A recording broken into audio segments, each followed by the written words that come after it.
Welcome to a special edition of the Gay Barchive Show, where we explore gay history one bar at a time. Today's segment is brought to us by the Bluegrass Trust for Historic Preservation as part of their Pride of Place LGBT Walking Tour series. This segment is hosted by Jonathan Coleman, PhD, of the Faulkner Morgan Archives.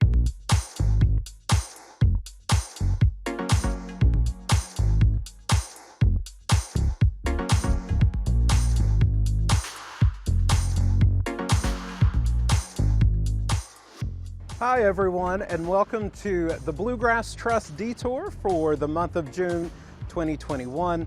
I'll be hosting you today, following several sites related to Lexington's LGBTQ history. I'm Dr. Jonathan Coleman. I'm the Executive Director of the Faulkner Morgan Archive and a proud Bluegrass Trust member. And we're starting our tour in one of the most historic places for Kentucky's LGBTQ community. So 224 East Main Street has a long and a storied history in the LGBTQ past. This has been a site associated with the LGBTQ community maybe since as early as the 1920s when a bar opened here called the Mayfair. It wasn't particularly a gay bar, but it was known as a gay-friendly space. It went through several iterations, including the Southern Cocktail Lounge, but it's 1964 when this space becomes the Gilded Cage. And that is when it becomes really the first openly gay bar at this site. Ran by a gay male couple originally from Chicago named John Hill and Estelle Wilson. The Gilded Cage allowed for things like male couples to dance together, female couples to dance together, and it also allowed for drag shows. The bar would change names several times. It would become Johnny Angel's, the Living Room Bar, and eventually the Bar Complex. And even though it's a bar, it's much more than that to Kentucky's LGBTQ community. It's a site of activism and community as well. In fact, in 1970, a lesbian couple, they get married here at 224 East Main Street. Their names were Marjorie Joan and Tracy Knight, and they would go on to sue the state of Kentucky for a marriage license, the first lesbian couple in the country to do so. Out back, the result of a police sting in terms of trying to tamper down attempted sodomy, they arrest a young nursing student named Jeffrey Wasson. And Jeffrey Wasson, he will contest this charge and eventually take it all the way to the Kentucky Supreme Court. And Kentucky will be the first state to overturn its consensual sodomy laws after the advent of AIDS. And that case will eventually lead to a sort of snowball effect. Other states start similar trials, similar contestations, and eventually in the state of Texas, they'll go to the United States Supreme Court and they'll win that case. So it's a bar, but it's way more than that to Kentucky's LGBTQ community. So we are now outside of the Lyric Theater on East 3rd Street.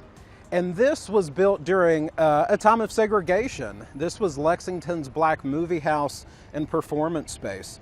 And here on October 14th, 1960, the Lyric Theater was raided by Lexington police. The Lyric Theater was hosting a black drag show, and two of the queens, one of whom was named Princess DiCarlo, they were arrested for lewdness. This marks a real shift in Lexington history. For decades, Lexington had experienced a vibrant, well-celebrated black drag culture, probably the most famous performer being Sweet Evening Breeze. Sweet Evening Breeze was born James Herndon in Georgetown, Kentucky, sometime in the 1890s. Sweets, as he became known, often feminized his clothing and in evenings would perform in full-on drag. In the 1920s, Sweets began hosting womanless weddings at local black churches in Lexington. Sweets would go on to queer Lexington, Kentucky for the next 5 decades until her death in 1983.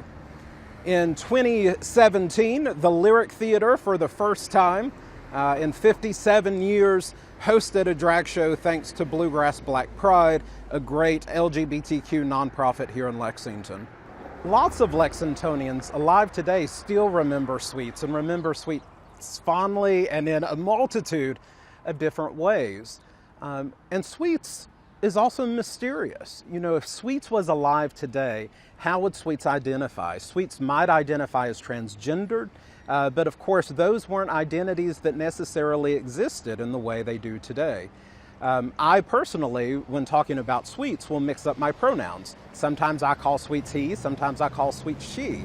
And that was a really common way for folks to talk about Sweets, to mix up pronouns even within the same sentence. So long before a modern trans identity existed, people realized the ambiguity of pronouns when talking about Sweet Evening Breeze. So we are now out on West 3rd Street, outside of the home of Henry Faulkner. Henry Faulkner lived in this home from the 1960s until his death in 1981. Henry Faulkner became a renowned painter, just as famous for his quirky habits and impish adventures.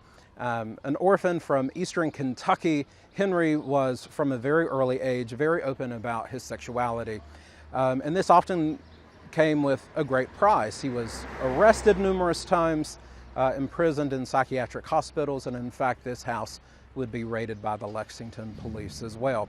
But that never seemed to stop Henry, always completely dedicated to letting people know about his rights to be an openly gay man.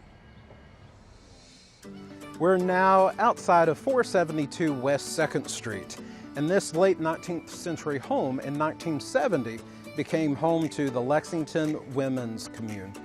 This collective of feminist, mostly lesbian-identified women used this site not only to live, but to hold consciousness-raising groups, to build community, and to disseminate information. And they had women from all across the state of Kentucky come here to learn and sometimes to live with them, creating a robust lesbian feminist community here in Lexington. In fact, it would break out into a number of collectives that were spread out not only in Lexington, but throughout the central bluegrass region. And many of those women are still very much involved in LGBTQ activism to this very day. If you'd like to learn more about Lexington's LGBTQ history, there's a lot more to learn. You can request copies of our Pride of Place walking tour, Lexington's LGBTQ history, from our website, www.faulknermorgan.org. You can also pick up copies at the Faulkner Morgan Archive, the Lexington Visitor Center, or the offices of the Bluegrass Trust. You can also learn more in the new issue of Preservation Matters. Check out our article, Out of the Closets and Into the Streets, coming to your mailbox pretty soon. Thank you again for joining us for this special Pride Month detour. I'm Dr. Jonathan Coleman from the Faulkner Morgan Archive and a proud Bluegrass Trust member. Make sure you join us next month for July's Detour 2.